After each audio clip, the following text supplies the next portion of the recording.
வெளில வரணுன்னாலே நம்ம அப்பாலாம் போலீஸு வக்கீல் இல்லை பெரிய பெரிய ஆளாக இருக்குமா அரசியல்வாதியாக இருக்குமான்னு ஒன்றுமே புரியலையே மேம். இப்போ ஒரு பேடான இன்சிடென்ட், சாப்பிட்லான்னு வெளில போனேன். அவங்க வந்து போலீஸ்காரங்க பிடிச்சிட்டாங்க அங்கே. ஸோ போலீஸ்காரங்க பிடிச்சதும் லைசன்ஸு ஆர்சி புக்கெல்லாம் கேட்டாங்க. நான் எல்லாத்தையுமே காமிச்சிட்டேன். அப்புறம் ரெண்டுத்தையும் காமிச்சதும் இன்சூரன்ஸ் கேட்டாங்க. சார் இன்சூரன்ஸ் காப்பி இல்லை, ஆனால் இன்சூரன்ஸ் இருக்குது, நீங்கள் உங்களோட இதில் போட்டு பார்த்துக்கோங்க அப்படின்னேன். இல்லை நீ காப்பி கொடுன்னாங்க. அப்புறம் எனக்கு பின்னாடி வந்தவங்க எல்லாருமே அனுப்பிச்சுனே இருக்காங்க. ஒருத்தர் அதில் ரீசன் சொல்கிறாரு, நான் பீச்சுக்கு போகிறேன் அப்படின்ட்டு விட்டாங்க. நிறைய பேர் லோக்கல் ஆளுங்க வந்தாங்க, விட்டாங்க. நான் விழுப்புரமா, ஸோ நான் அங்கே மாட்டினது சென்னையில் தாம்பரத்தில் மாட்டிக்கிறேன்.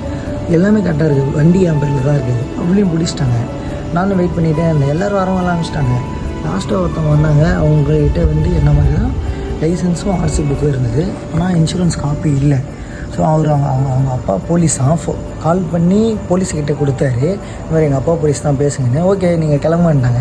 நம்மளும் வெயிட் பண்ணி பார்த்தோம். அப்புறம் போயிட்டு கேட்டேன், சார் என்ன மட்டும் ஏன் வெயிட் பண்ண சொல்கிறீங்க, எல்லாருமே அனுப்பிச்சிட்டிங்க, என்ன மட்டும் ஏன் வெயிட் பண்ண சொல்கிறீங்கன்னு கேட்டதுக்கு, நான் வந்துட்டு இன்சூரன்ஸ் காப்பி கேட்டல எடுத்து காமிச்சிட்டு அப்படின்னாங்க.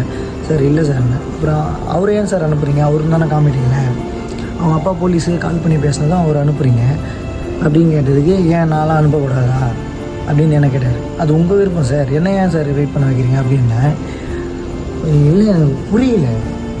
நம்மலாம் பைக் ஓட்டணும் வெளில வரணுன்னாலே நம்ம அப்பாலாம் போலீஸு வக்கீல் இல்லை பெரிய பெரிய ஆளாக இருக்குமா அரசியல்வாதியாக இருக்குமான்னு ஒன்றுமே புரியலைங்க. இவங்கள மாதிரி தனமான இருக்கிறவங்க தான் போலீஸை கண்டாலே எல்லாருமே திட்டுறாங்க. சில பேர் இந்த மாதிரி தனமாக நடந்துக்கிறாங்க.